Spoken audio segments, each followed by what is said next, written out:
Hello, my name is Melissa Poling, and I'm the Director of Social Services at Hocking Valley Community Hospital. I am happy to present today on 55 ways to be a better me. Today, I am going to talk a little bit about emotional wellness. First, I want to start out by saying these last couple of years have been very difficult with the pandemic. I know a lot of people have felt alone, and we need to find ways to stay connected in our community. No one should ever feel alone or without the support that they need. And I hope this presentation will open up some avenues for someone that may be feeling isolated. With that being said, when I started writing down some notes about emotional well-being, I thought, what will people think when they hear the topic of emotional well-being? So I decided to look up some definitions of emotional wellness. Emotional well-being is the ability to produce positive emotions, moods, thoughts, and feelings, and be able to adapt when stressful circumstances come our way. According to the Mental Health Foundation and CDC, a positive sense of well-being enables an individual to be able to function in society and meet the demands of everyday life. Well-being generally includes global judgments of life satisfaction and feelings ranging from depression to joy. There are several dimensions of wellness, emotional wellness just being one, and it's one of many important pillars to being a healthy you. So we want to achieve total health by making good health part of our daily routine. Having good daily habits now will have positive long-term effects on our health and wellness. This made me think about Fly Lady. I don't know if you're familiar with Fly Lady or not, but it's a support and self-help group that offers advice to helping people with housekeeping. One of my favorite quotes from Fly Lady is, "Progress, not perfection." So Fly Lady talks about decluttering your home, but at the same time, releasing your mental clutter, going along with that. Life is too short to be consumed by negative feelings.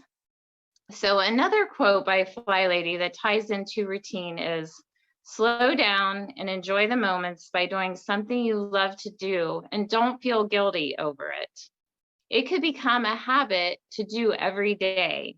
Peace is contagious." I would like to mention other dimensions that are vital to well-being.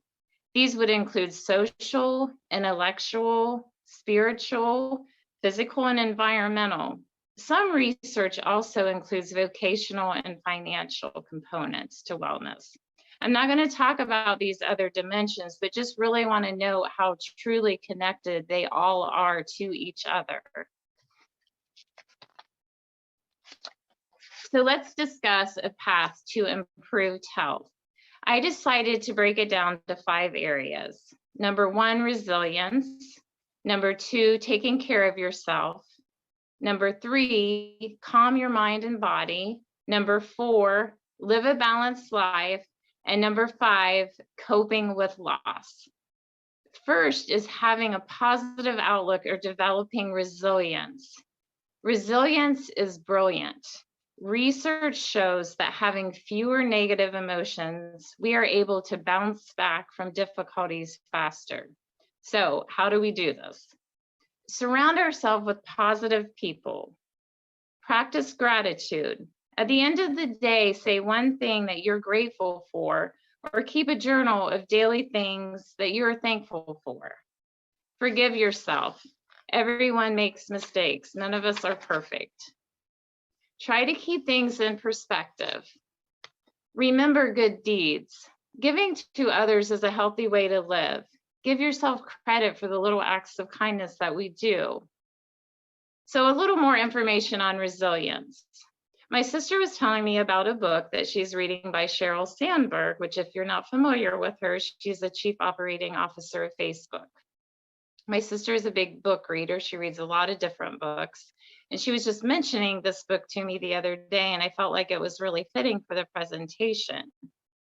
She shared some quotes that Sheryl Sandberg had mentioned in the book, and talking about gratitude. So one is finding gratitude and appreciation is key to resilience. People who take the time to list things they are grateful for are happier and healthier. Another one is, I hope you find true meaning, contentment, and passion in your life. I hope you navigate through the difficult times and come out with greater strength and resolve. I hope you find whatever balance you seek with eyes wide open. And I hope that you have the ambition to lean into your career and run the world, because the world needs you to change it. So Sheryl Sandberg writes about balancing work and family life, but I found these quotes inspirational. So second path to better emotional well-being is taking care of yourself. So how do we do this? First of all, quality sleep is instrumental for mental and physical health. Take good steps to make sure you get a good night's sleep. I know this is not easy for a lot of us, and there's different reasons for this. Everyone struggles with sleep sometimes for different circumstances that they're having in their life. Just some basic tips are relaxation prior to going to bed, sleep in a dark, quiet, comfortable environment, and of course, limit electronics before bed. Exercise earlier in the day, not right before bedtime, but earlier in the day, so we'll sleep better at night. And of course, avoiding alcohol, large meals, and stimulants like nicotine and caffeine prior to bedtime. Adults, just a reminder, adults need at least 7 hours of sleep at night, and teenagers need at least 8 to 10 hours of sleep at night. And again, I realize there's a lot of different reasons why people are having insomnia, but there are options out there that you may not be aware of. So please talk to your primary care physician if you're having difficulty sleeping. The third path to improved health is calming your mind and body. First is to reduce stress. So how do we do this? Show compassion for yourself. Give yourself a break. Spirituality is a huge component. Spirituality is different for each one of us. It looks different for each one of us, but church, devotion, and prayer can just be what we need to help calm our mind and body. We can schedule a regular time for a relaxing activity. Even if you can't leave your home, there's a lot of classes online right now, such as yoga. Music is something else. It's truly therapy for our souls. Sometimes just playing our favorite tunes can help relax us. I personally, just a little thing that I do when I get home from work, I like to burn a candle. It's relaxing to me. So it doesn't have to be a big thing. It can be something as little as that. Also, just taking a few deep breaths, that can be very helpful. And just to mention, when we have poor emotional health, it's all woven together with our other dimensions. So having poor emotional health can lead to having ulcers or having a weakened immune system. So another reason why this is so important. The fourth path is living a balanced life. So how do we do this? We want to strengthen our social connections.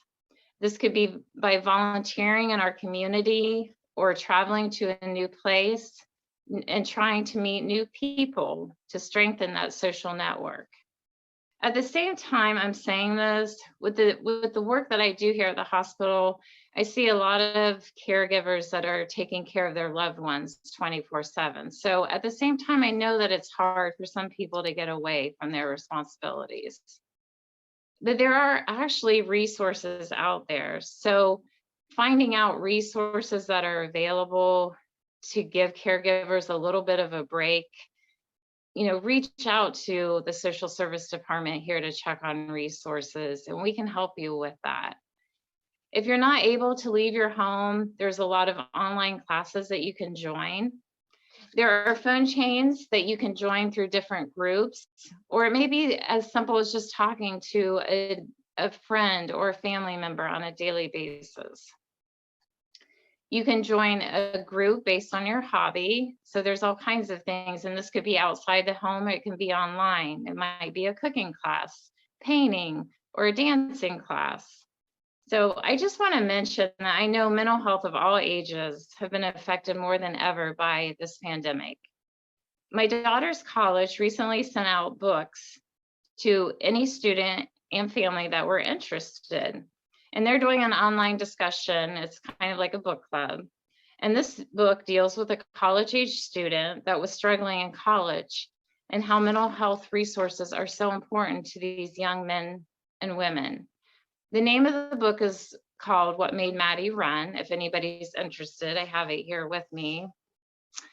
And I just thought this was a great way of reaching out to students and families for college age students. And one of the quotes that they talk about, she was on their track team, she was a college athletic, but Carlos Lozada from the Washington Post on the back says, a poignant study of the converging pressures of mental illness, college athletics, and social media. So I found that very interesting. The last path is coping with loss and traumatic events. And I just felt like I needed to mention this because some people have catastrophic losses in their life and or trauma in their lives. So this is much different than having, a bad couple of months. Some of us will never experience the heartache that others have had to deal with on a daily basis. So just some tips on coping with loss. Just trying to maintain a normal routine, spending time with trusted family and friends, of course, avoiding alcohol and drugs. There are grief support groups available to attend in our community and other communities as well. You can reach out to a mental health expert or speak to your family doctor. And just being aware that you're dealing with that you're mourning, grieving, and it takes time, and knowing that you're not alone in this journey. So I wanted to mention a few resources also available. You can always reach out to the social service department here at Hocking Valley Community Hospital. We also have an outpatient psychiatric department here that can help with counseling and resources. And some online resources that are available that I found very helpful are on the National Institute of Health, the NIH. And if someone is in crisis, the National Suicide Prevention Lifeline, you can call 24/7, is 1-800-273-TALK. And there's also a crisis text line that you can text hello to 741-741. Again, you can text hello to 741-741. These are available 24 hours a day, 7 days a week. And if you're not able to leave your home, there are counseling services over Zoom, over the telephone. So I hope this was helpful and spoke to each and every one of you in a positive way, and that you were able to take away something from this talk. I want to leave you with a short inspirational quote by Theodore Roosevelt. Believe you can, and you're halfway there. Until next time, be well, do well. Thank you.